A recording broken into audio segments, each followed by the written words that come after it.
This week starts possibly the most important fall camp in Auburn football history.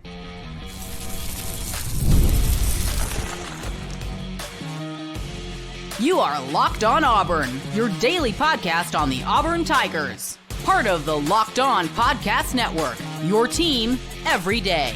Yes, welcome on into Locked On Auburn, your daily Auburn Tigers podcast. I'm your host, Zac Blackerby, and thank you so much for making Locked On Auburn your first listen every single day. Lindsay Crosby over at the barn, hanging out with us as well as a million other places.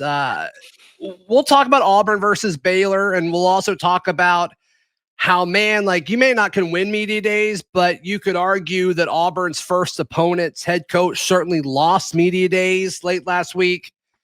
But first things first, Lindsay, on Wednesday, Auburn's fall camp starts. And I think with everything going on in the changing landscape of college football and just where Auburn is, where it's like, all right, it feels like it's either going to pop or it's going to sizzle. I think you can make the case that this is one of, if not the most important fall camp in Auburn football history. Yeah, I mean, what is the story about the Hugh Freeze tenure at Auburn? You've recruited well. It's not come out well on the field. And so you're at the point now of you have all of the talent. You've gotten your two or three classes of your guys now. Auburn needs to have a really good camp so that you can have a really good season, so that you can have some decision one way or the other on Hugh Freeze. Because there's no drama when it comes to battles and competition. No. Sometimes there's quarterback speculation. I mean, even to some extent last year, even though Peyton Thorne was coming back, just because I think Auburn people wanted it so bad. But like normally there's something there, a little bit of a string for you to pull on. And that's not where we're at this year. Jackson Arnold is the starter. Yeah. He went to media days. You don't take a dude to media days if he's not a starter. Represented Auburn great. And you've got a lot of dudes like that, where it's like, your core, because most of them were your core last year and you added a few guys through the portal and all that. There are some questions, linebacker, maybe, down the depth chart at wide receiver, especially, we'll see what happens with Malcolm Simmons and his ruling and how Auburn chooses to handle all that. But like your offensive line seems set. I thought there'd be a battle at right tackle, but the way Hugh Freeze talked about the offensive line, like it seems like it's Murphy at right tackle. And then he referred to Xavier Miller, too tall, kind of being that swing guy where, he's your sixth guy. It's like, oh, okay, I guess that's not a battle then. It seems like that's already decided if that's how he's talking about it. Yeah. Like there's not a whole lot to speculate when it comes to competition. And I know Hugh Freeze said like he brought in some guys to the portal to push some of these starters. He was asked about that with Pleasant and Strader at corner to help push Lee and Crawford. And we'll see what happens with Champ Anthony at corner and how they handle all that and the young guys at safety. Like there are some battles as far as maybe for market share, but Auburn knows its guys. Auburn knows its leaders. And now like it's up to the coaching staff to install an offense and a defense that helps you win football games. And I think that's refreshing, honestly. Yeah.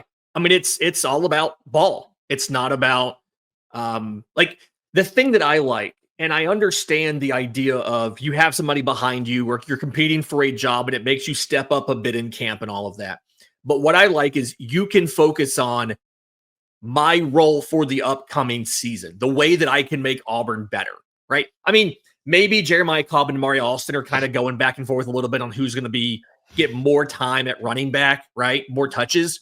But for the most part, everybody, your job is not to win the position battle to be a starter. Your job is to be ready for week one because you don't get a paycheck game to start the year. No. You have to go right into a Power 4 team on the road in week one. So it's kind of nice to be able to just look at schematic things. A lot of people who I really respect like Baylor more than Auburn.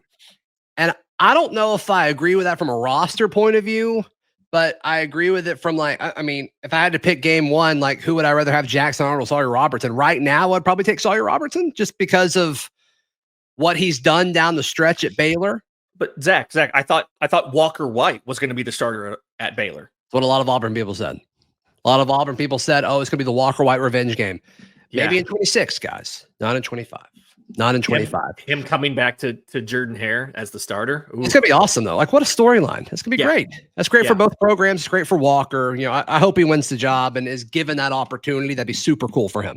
Yeah. But to me, I just think that's another element of this that makes this fall camp so important is you were hitting the ground running because of that game one opponent. That's a Friday night. All eyes of college football are going to be wanting big matchups, and they're going to get it. You'll get a little appetizer for week 0. But Auburn versus Baylor is going to be one of the first big football games that everybody who has been dying for some competitive college football, they're going to be watching. And you've got an opportunity here to go into Waco in this nationally speculated game and say, hey, we're tired of all of this crap that we've been dealing with the last 2 years, 3 years, 4 years, however far back you want to go with just settling with this mediocrity. This fall camp can get rid of all of that. It can move the program past these waves of mediocrity because you shouldn't be there anymore with the talent that's on this roster. And you've got to prepare for the season, I think, in a better way than you did the previous 2 years that Hugh Freeze was here. Yeah. Auburn did not look good in the first month of the season. They did not look prepared. They did not look crisp. And they had the benefit of playing some smaller programs, which is fine. But even when they played teams who they should have beaten, they looked awful against Cal last year. They looked awful against Arkansas last year. If you play like that, Baylor will whoop you. It will not be close. And so to me, once again, the pressure, it needs to be on the coaching staff, not the players. And I think that's what another reason why it makes this fall camp so important, because it's about Hugh Freeze, the face of Auburn football. Yeah, I mean, this is his offense now. This is his guys. And I'm really curious to see, this is always a question when you have a new quarterback, right? I'm curious to see how much of the offense we see in week 1 and how good they look, because you can't take your time to install this. And I do think having Jackson Arnold locked in as the starter, I mean, barring injury, he is the guy in week 1.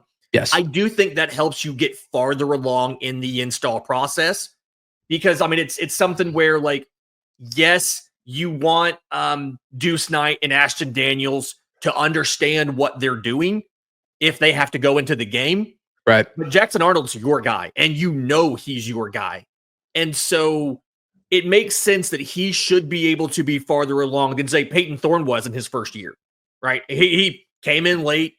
He did not look very impressive in that beginning of that first season, or really. Yeah, and like, look, Peyton Thorne's not great, but he was not put in a situation to succeed, especially year 1. Especially year 1. And you look at what Jackson Arnold has around him, it's like not even comparable. I mean, it's one of the better situations in the SEC when you talk about the combination of an offensive line and a receiving core. The scheme, I'm still going to ask questions about until it comes together. That's just where I'm at. And we'll have answers on that soon. We won't have to wait very long. It'll happen soon. Yeah. So speaking of week 1, man, I don't know if you can necessarily win media days. I know we love to say that, but you can lose it. You can lose media days. And Dave Aranda, I think, lost media days, and it adds yet another fascinating storyline heading into Auburn's season opener against Baylor. That's next, right here on Locked On Auburn. Today's show brought to you by our friends at Game Time. Game Time, blah, blah, blah, blah. Game Time is where you should buy tickets for anything. Your mother used Game Time to score some tickets this weekend, Lindsay Crosby. Listen, my mother may be banned from Auburn football games by me, but she is allowed to. She lives in Dallas, Texas. She went to the Braves series in Arlington at Globe Life Field. Game Time was the way she got tickets. She called me on Saturday and she's like, I want to go to this game. Do I just go to StubHub to buy tickets? I'm like, no. Forget those other apps. That's dumb. You know what you should do? Just Game Time. Just Game Time, because shows you the seat, that shows you the view from your seat. Correct. Lowest price guarantee. Yes. All of these amazing features to help you get the best possible deal on your event. Yeah, and you can save up to 60% off with their killer last-minute deals as well. So take the guesswork out of buying concert and show tickets with Game Time. Download the Game Time app, create an account, use code LOCKEDONCollege for $20 off your first purchase. Download the Game Time app today. Last-minute tickets, lowest prices, guaranteed. Thank you so much for making Locked On Auburn your first listen every single day. For your second listen, check out Lindsay Crosby reacting to seemingly loss after loss after loss for the Atlanta Braves. But man, listening to you break it down makes those losses sting a little bit less. Of course, yeah, the Locked On Braves postcast is hosted by the Lindsay Crosby. And if you're an MLB fan also, Locked On MLB Game Night, 7 days a week, every single game, every single day. So I don't know if you can win media days, but you certainly can lose it. So Dave Aranda, I'm not going to go into the quote because some of the verbiage makes me uncomfortable and it's just not worth it. Yeah. But when you look at the first time I saw the quote, I mean, it's gone viral. We've all seen it at this point. And he's talking about a scene. He's referencing The Wolf of Wall Street. The movie. Yeah. And he's referencing a scene and it didn't really make sense. And I don't know. Lindsay, the first time I saw it, I swore this is really good AI, because they even nailed like him not having a cadence and his energy being super low, but like talking about something that didn't match the energy. And then he started like chanting the one of us in the Wolf of Wall Street. And I'm like, what are you talking about? It was weird talking about like little people and stuff. It was a strange thing. To your point, whenever you come out of something like media days and there is stories about you outside of just your own fan base and your own local media, something went wrong. Because the goal is not, I mean, you're going to be up there, you're going to be confident, you're going to pump up your guys. But everybody does that and nobody really cares. Auburn media didn't write stories about what Georgia did at media days. They wrote stories about Hugh Freeze at media days. But when this breaks through, now there is attention on you, but it's all bad. And now you have someone in your administration, someone in your school is going to now be asking you questions about this. And in your media availabilities, they're going to be asking you questions about this. And you're going to spend time on this rather than spend time on game planning for a Power 4 opponent in week 1. It's just it was such a bizarre thing. And like, error. I think so he was asked about recruiting in this landscape of college football, I believe. And then he told the story just to be at the end where they're like, one of us, you're convincing everybody that they're one of us or whatever. Yeah. And just how we got to that point, mentioning, just these scenes from The Wolf of Wall Street, which you probably just shouldn't do in general. Yeah. In a public, like in a professional setting, but whatever, solid movie, I guess. But the gist of it though, like Dave Aranda doesn't have the personality to pull this off. Like I get what he was doing. Yeah. And like, I mean, may he rest in peace. But if like Mike Leach said this, we're all like, okay, yeah, that's cool. And like super well thought out. Like Dave Aranda is just not, it's just not landing. Lane Kiffin, could he say this? Possibly. Legitimate message, strange. Poor messenger. Yeah. I mean, Dave Aranda is like a pretty boring dude. I think he's a solid football coach. Depends on the year, but a pretty boring dude. And so the whole time I'm watching this, Side note, sorry. When's the last time you met a really interesting bald person? It feels like a lot of them are kind of boring dudes, and I don't know why that is. Nope. Does Rich Perkins count? Rich Perkins is a pretty cool dude, but like he's also very kind of soft-spoken and stuff. So like Rich Perkins? A little bit. But like that's my point though. It's like it feels like that's not the right personality we're looking for here. Anyway. I don't know how many bald people I know actually, like interact with on the regular. Brian. Now that you mention it. I've never really thought about it. My father-in-law, I hung out with him today. He's like almost bald. I like him fine.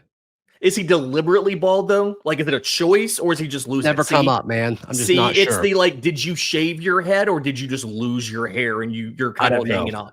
See, I'll ask next time I talk to him. Aranda's 100%. That was a choice. Somebody who would do that. That kind of personality is typically not very entertaining and can't pull off things like this. That's what I'm saying. That's all I'm saying. Yeah. So the whole Dave Aranda thing, very, very strange. Maybe it adds a distraction on the Baylor side. I think they'll move past it by, the time that goes on, but it's just weird. Very, very strange. Agreed. So, just with Auburn opening against them, I feel like that was worth discussing. So, let's jump more into this Auburn Baylor game. Okay. And there's still just a mismatch, I think, that drastically favors Auburn that keeps giving me, I'm trying to argue against myself on, is there a chance Auburn loses this game? And while there's a chance, I can't convince myself because of this major mismatch, in my opinion. And that's next, right here on Locked On Auburn. Today's show brought to you by our friends at Monarch Money. Lindsay, we've all checked our bank account and we're like, oh my goodness, I spent too much money on whatever last week. Food, I blame Game Time for baseball deliveries, tickets. Game Time. Maybe you're going to see all these shows. You're a big concert guy as well. Whatever it might be, we've all overspent on something. And it's like, man, if only I had a personal CFO to help me manage my finances and build wealth. Monarch Money can be that personal CFO for you. It's a little bit scary to open it up and have it be like, hey, did you realize you spent this much money in this category? And I'm like, wait a second. No, Let me talk to my wife. Babe, we have a coffee maker. What are you doing? Yeah. We have a coffee maker. We don't need 3 Keurigs. We just don't. Oh, no, I meant going out to buy it. It's like, oh. Yeah, I'm like, we have a coffee maker at home, babe. I make you coffee in the morning. I'm the kitchen gadget guy. I buy so many. I'm like, we don't need them. We don't need them. Monarch Money would tell me.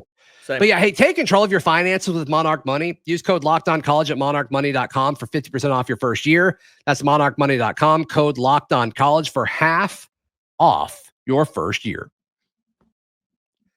When Auburn heads to Baylor, Friday Night Lights in Waco, I believe Auburn will win that game because of the mismatch in the trenches. I think Auburn is better on both sides of the line of scrimmage than Baylor right now, assuming no injuries. Please stay healthy. Please. Especially on the defensive line. I think there's some depth on the O-line, but defensive line, goodness gracious, top heavy, upside behind it. We'll talk about that in a second. But to me, I think that's the difference maker. I mean, everybody's talking about Sawyer Robertson, and they should. He's a solid quarterback. He's a good quarterback. I shouldn't say solid. He's a good quarterback. Yeah.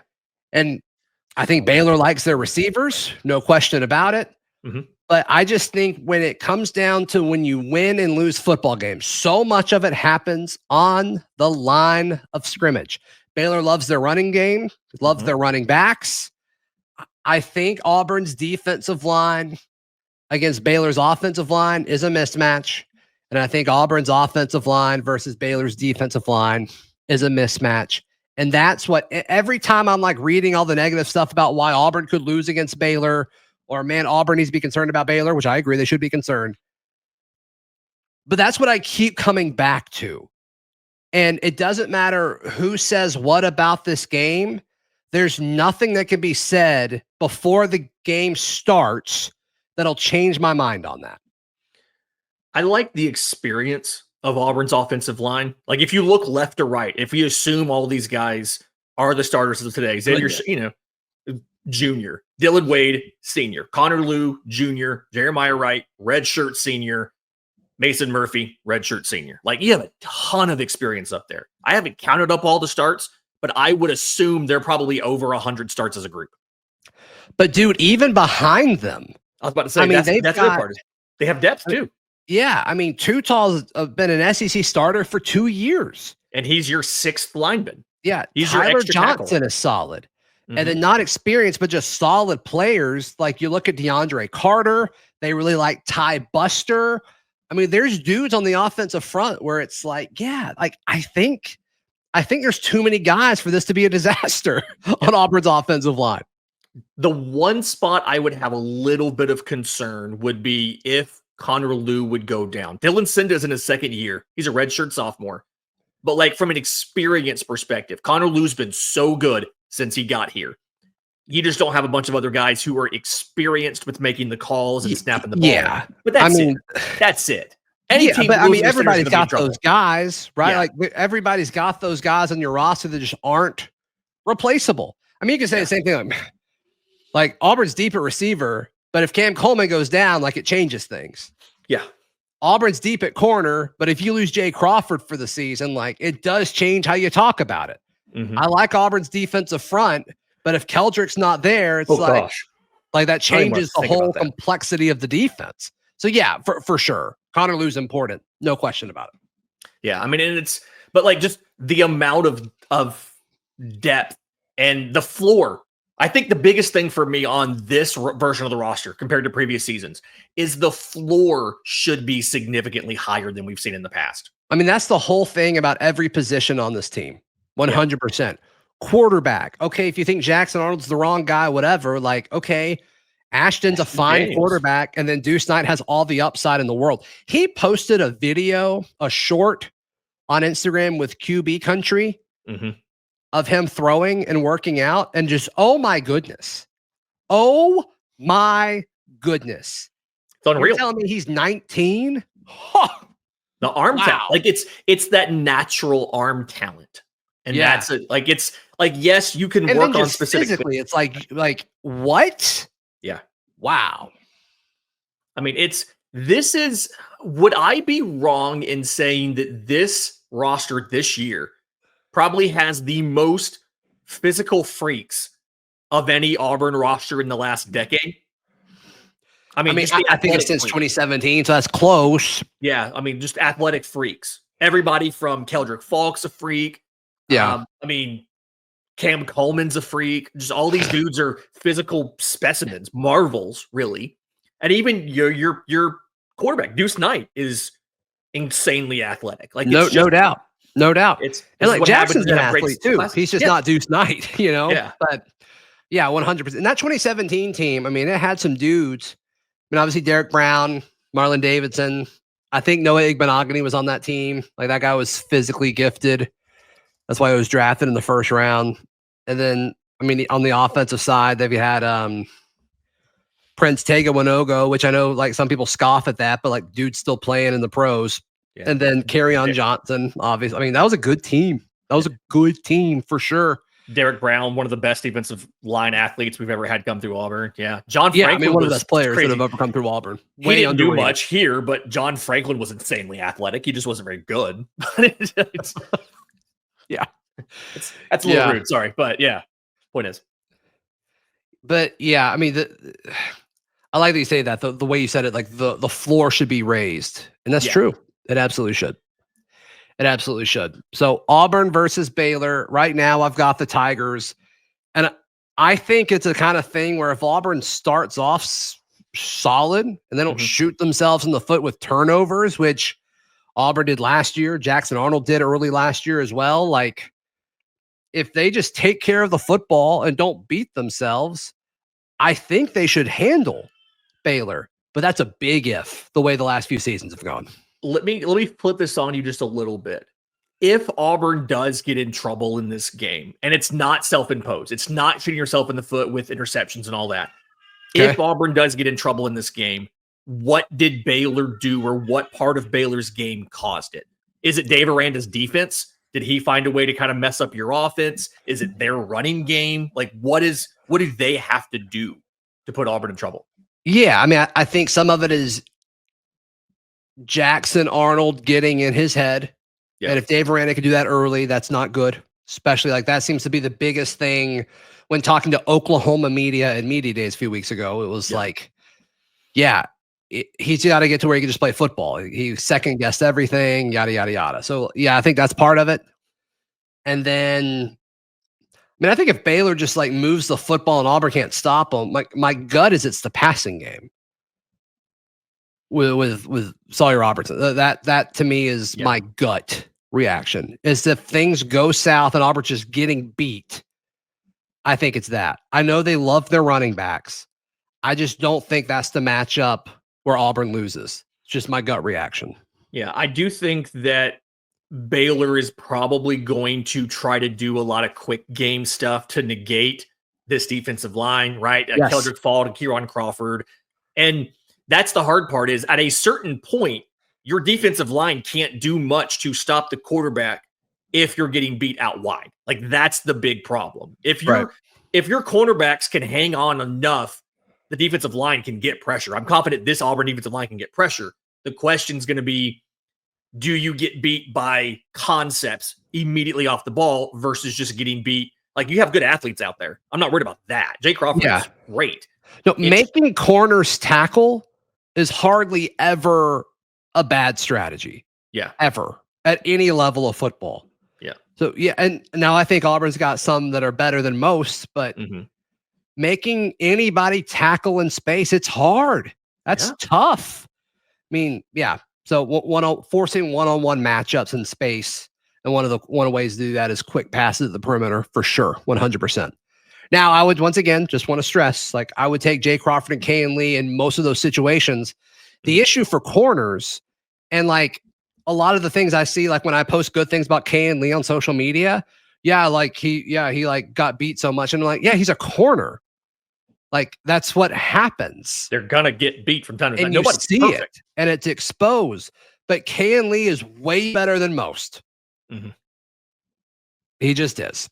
So I posted a stat. I think it was yesterday's stat of the day that in August and in September, Auburn had 3 of the top 14 defenders in the SEC in pass breakups, and they're all coming back. Jay Crawford, Champ Anthony before he got hurt, obviously, and then Kayan Lee.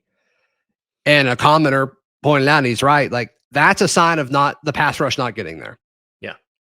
And I think that changes this year. Yeah, I mean, I feel a little better about the pass rush. To your point, it is still top heavy, yes. But I mean, you have good enough defensive backs where they should buy the pass rush enough time to get there. Right. And I feel like last year, especially later in the year, when Anthony went down, you were just so thin at cornerback that they weren't able to do that. And so hopefully we see a lot of that in week 1 against Baylor. Lindsay, how can people check out everything you've got going on? It's a lot, I warn you. On social media, on X, at Crosby Baseball. Listen, there's an Atlanta Braves game that day. I'm going live over on Locked On Sports Atlanta to talk about it after the game is over. If there's MLB games that day, we're doing Locked On MLB Game Night to talk about the games that day. And then every single day, I'm dropping both written content and podcasts over at Braves Today, bravestoday.com, and wherever you get your podcasts. Give Lindsay some love. He deserves all of it. Does great work on everything that he's got going on, which is a lot, as he just pointed out. Please like the video. Please subscribe. We'll see you next time. This has been Locked On Auburn.